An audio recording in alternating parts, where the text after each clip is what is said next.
Europe 1, il est 8h35, la revue de presse. La revue de presse de Natacha Polony. Bonjour Natacha. Bonjour Thomas, bonjour Julie, bonjour à tous. Ce matin, une de vos journaux ne trouve pas bien sûr de traces du drame, sauf en une de la dernière édition du Parisien aujourd'hui en France qui boucle plus tard que les autres. Alors ça donne télé-réalité, drame sur un tournage de TF1, sans d'ailleurs que le journal n'ait le nom des victimes. Étrange hasard qui nous raconte les engagements de ces sportifs. On trouve en page 20 de Libération une tribune contre les inégalités hommes-femmes lancée par l'association CARE et signée par plusieurs personnalités. En tête de ses signataires, Florence Artaud. Libération qui consacre sa une à la Grèce face à l'Europe. L'histoire secrète d'un bras de fer où l'on découvre que pour Libé, la souveraineté du peuple grec est hautement respectable, mais qu'elle doit quand même plier devant les programmes imposés par la Commission de Bruxelles et vantés par Pierre Moscovici, Michel Sapin, qu'on a connu moins orthodoxe quand il soutenait la campagne du candidat Hollande. Du coup, la une du Figaro n'est pas très loin. Déficit, l'étau de Bruxelles se resserre sur la France. La fin de vie fait la une de plusieurs quotidiens ce matin. Oui, elle est au cœur du débat, par exemple en une du Monde. Chrétiens, juifs, musulmans, l'appel des religions contre la loi sur la fin de vie. La Croix, loi sur la fin de vie, trouver le juste équilibre. Et puis il y a d'abord ces mots, droit à la sédation profonde et continue, qui selon Bruno Dive dans Sud-Ouest sentent un peu sa novlangue.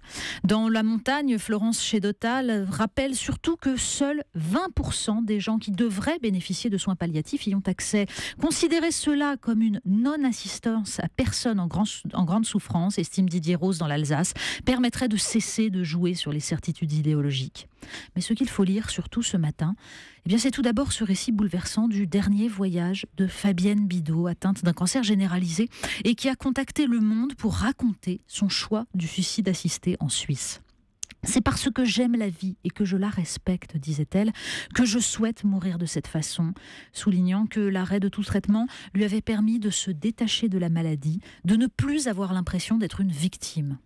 Et puis c'est la double page de Tribune juste avant, le texte bien sûr des représentants des principales religions qui s'inquiètent d'une tentation, celle de jouer sur les mots. C'est au regard porté sur ses membres les plus fragiles qu'on mesure le degré d'humanisation d'une société, rappelle-t-il. À côté, un texte d'Emmanuel Hirsch, professeur en éthique médicale, qui reprend sur un mode totalement laïque, cette fois, le même genre d'idée. Il plaide pour les personnes dépendantes, pour celles qui sont privées de leurs facultés cognitives et dont il ne nous appartient pas, dit-il, de décider si leur vie est digne d'être vécue. Les circonstances indignes, insupportables et indécentes du vécu de la maladie, écrit-il, contraignent parfois la personne, voire ses proches, à l'obsession de s'en délivrer. Face à ce qu'il considère comme un défi politique, lui, il en appelle à la fraternité. Mais dans un contexte de radicalisation des opinions, quand chacun campe sur ses certitudes, les nuances et la fraternité sont-elles encore possibles ? Peut-être serons-nous sauvés par nos cerveaux et ses pouvoirs fascinants, Natacha. Mais oui, alors que notre conscience se heurte aux complexités de l'éthique, à l'angoisse face à la mort et à la maladie, Les Échos consacrent un article à cette expérience des universités technologiques de Munich et de Berlin, piloter un petit avion par la pensée.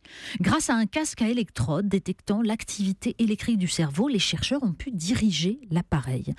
Et on voit surgir dans l'article les fantasmes du transhumanisme, non seulement se passer du corps, commander à des objets connectés, mais surtout réorienter les circuits neuronaux pour les améliorer et lutter contre le vieillissement du cerveau. Plus la mort s'éloigne, plus elle nous semble insupportable. Plus la technologie nous rend puissants, plus nos limites nous étouffent. Il y a comme un parfum de scandale en Angleterre, Natacha, mais que se passe-t-il ? Mais oui, Marie-Claire revient dans une longue enquête sur ce scandale qui a secoué l'Angleterre, la révélation de viols à grande échelle entre 1997 et 2013 sur des jeunes filles de 11 à 16 ans, issues de la classe ouvrière blanche de Rotherham. Attirés en fait par des garçons âgés d'une vingtaine d'années qui leur promettaient un conte de fées, qui les initiaient ensuite à la vodka et au cannabis avant de les prêter à d'autres frères, pères, etc.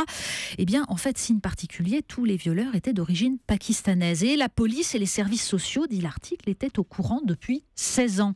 Alors les raisons de ce silence, la peur d'être accusé de cibler une population, les liens clientélistes aussi de la classe politique qui comptait sur le vote de la minorité asiatique. Aujourd'hui, les jeunes filles croisent leur agresseur tous les jours et vivent sous la menace.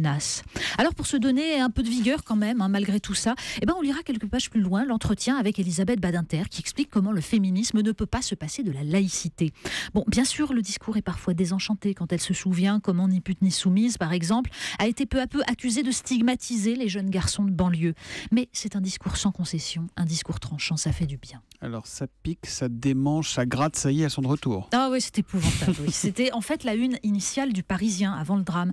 Une sur les les allergies, sur ces dizaines surtout de conservateurs que contiennent nos crèmes de beauté, nos savons, sur l'escroquerie des mentions comme testé sous contrôle dermatologique, ça ne veut rien dire, du remplacement des parabènes par pire encore, et puis des sprays aux huiles essentielles qui ne chassent absolument pas les acariens. Mais qu'est-ce que vous voulez, il faut bien vendre. On termine avec foot et féminisme, on va dire. Oui, voilà, ça c'est une petite mention sur un maillot de l'équipe de foot de Pusamania Bornéo en Indonésie qui fait hurler, c'est sur le site rue 89, qui fait hurler au point que la marque a été obligée de s'excuser. Oui, parce qu'au-dessous de l'étiquette, on trouve instruction de lavage, donnez ce maillot à votre femme, c'est son boulot. Oui, alors communiqué piteux pour le 8 mars en plus, plaidant que souvent, c'est encore pire, il plaide que souvent, les femmes savent mieux laver le linge que les hommes, voyons. Bon, alors c'est tellement agréable un maillot de foot plein de sueur en plus. Mais bien sûr, ça sent bon. Alors évidemment, on a le droit de trouver ça drôle sans risquer, sans coup de fouet.